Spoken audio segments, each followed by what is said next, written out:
Would you like to apologise to the police officer that has been found not guilty? And would you like to apologise for the whole attitude around this right from the beginning?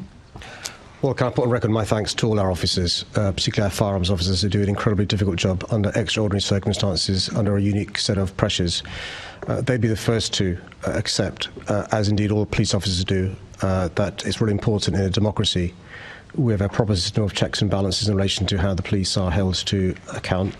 There is an issue in relation to the system of accountability for firearms officers, and that's one of the reasons why I fully support the review being done by this Home Secretary. On me first becoming the mayor, a previous commissioner took me on my first visit to meet firearms officers and articulated the concerns they had because of a lack of support from the government in relation to challenges around firearms officers. I'm pleased five Home Secretaries later, this one is sorting that out. Yes, waffle, waffle, waffle. Alright guys, so very quickly before I play the segment for you, in regards to the Chris Kaba incident, Sadiq Khan has taken a very one-sided approach. His approach has basically been to side with the wokies and to penalise the public service worker, in this case Martin Blake, who was the response officer, for essentially doing his job. Guys, I'm going to play the segment for you and then I'm going to come with my analysis at the end, so stick around. No way should this officer's name have gone out. He's now got a £10,000 on his head, and I believe, although the Commissioner may tell me differently, that he's had to go into hiding over this.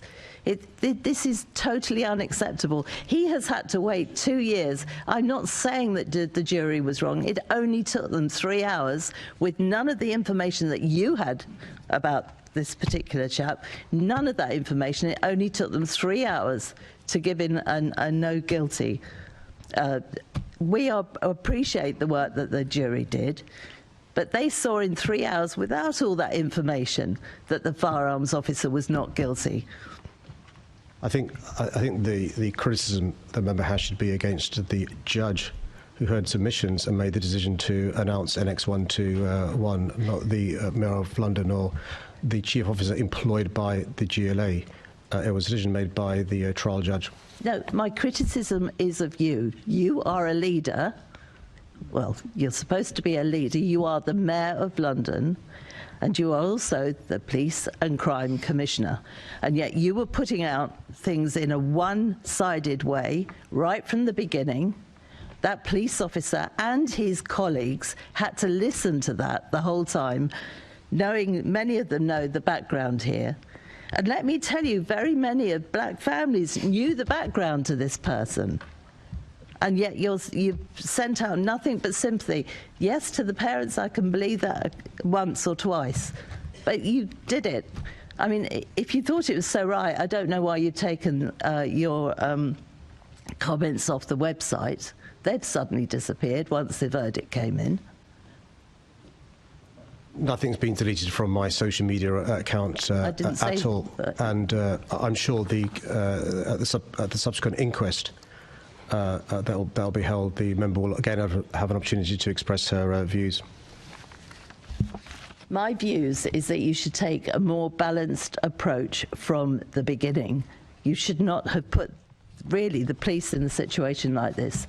If you think about the police officer for those 2 years and his colleagues who were with him, and it came out in court that another firearms officer said that if, and I won't name him, if that gentleman hadn't shot Chris Kaba, they would have put a bullet into the car to stop him. They had a 2-ton Audi being aimed at them. When are we all going to start supporting the police in a better way? Had he been found guilty, then perhaps that's something different. You could make comments after that. But 2 years he's had to put up with this. 2 years the Metropolitan Police have had to put up with this. 2 years of you being on one side. This is not good enough. If we don't all start supporting our police more, the numbers are declining. They're handing in their tickets so that they can be firearms officers. Yesterday in a meeting, the Deputy General Secretary from the Met Fed, Simon Hill, said that officers were lacking in confidence even when they're actually policing the demonstrations in London. They are lacking in confidence. And why are they? because they're not getting the support they need. And that's what he actually said in the meeting yesterday. And it comes from the top. And that is why I've got problems with you, Mr. Mayor. You should be more supportive, or if not, just keep quiet. Would you like to apologise to the police officer that has been found not guilty? And would you like to apologise for the whole attitude around this right from the beginning?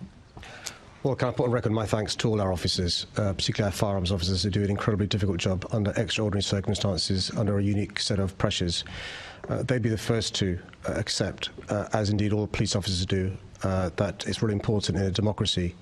We have a proper system of checks and balances in relation to how the police are held to account. There is an issue in relation to the system of accountability for firearms officers, and that's one of the reasons why I fully support the review being done by this Home Secretary. On me first becoming the Mayor, a previous Commissioner took me on my first visit to meet firearms officers and articulated the concerns they had because of a lack of support from the government in relation to challenges around firearms officers. I'm pleased 5 Home Secretaries later, this one is sorting that out. Yes. Waffle, waffle, waffle. I asked you a very simple question. Would you like to apologise to the police officer that has now been found not guilty by the jury? Yes or no? I think it's really important to support our firearms officers, but it's really important to make sure there is a system of accountability. You're sounding like a parrot, Mr. Mayor. Just answer the question.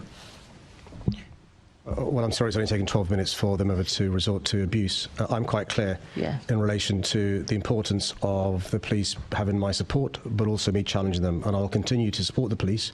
And that's one of the reasons why I welcome this Home Secretary finally reviewing accountability to make sure they get the support they need that's proportionate. Right. Well, I'd just like to say, Commissioner, that many of us, and I've been written to by many people, we actually feel for your officer. I am very sorry. In my view, he's been let down, and his family, very badly by our Police and Crime Commissioner. I won't ask you to comment unless you particularly want to, but I feel very strongly about this. Yep, and there we have it, guys. You know, no apology for Martin Blake, a public service worker who was simply doing his job. He's been demonized. He's had to go into hiding now, and a £10,000 bounty has been placed on his head by the gang of Chris Kaba or the associates, and his life will never be the same. And this will deter many from joining the public service police force or being a response officer, knowing that you can be doing your job, you can be doing everything that you were trained to do and perfectly execute your job title in a situation, in a tough situation that could have been avoided had Chris Kaba just complied, and you are prosecuted. You're not only prosecuted by society, who deems you as guilty, but you're also prosecuted covertly by the Mayor of London and the Crown Prosecution Service. You know, why would the CPS release his name when he's not found guilty? And subsequently to that, why would Sadiq Khan use rhetoric that would damage the case of Martin Blake and damage his image? You know, he is showing no signs of sticking up for public service workers. He's showing no signs of sticking up for workers in London in general.